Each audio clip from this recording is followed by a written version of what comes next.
Launching your first product on Shopify might sound complicated, but it's actually pretty quick. Once you know the steps, first go to shopify.com and sign up for a free trial if you haven't already. Once you are in your dashboard, look to the left hand menu and click on products. Then select add product. This is where you will enter all your details. Start with a clean product title, a clean description that explains what it is and why it's worth buying, and upload a few high quality photos that show the product from different angles. After that, scroll down and set your price, inventory, and shipping options. If your product is physical, make sure to enter the right weight so Shopify can calculate shipping for you. Then hit save.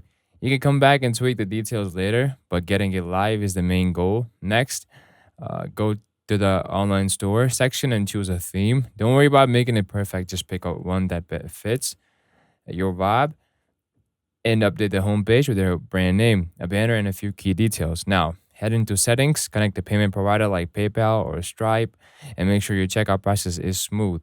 Once everything's in place, go ahead and click activate. That's it. Your product is now live and ready to sell. If this helped, like and follow for more Shopify tips, and drop a comment if there's a specific step you want a full breakdown on. I got more quick guides coming soon.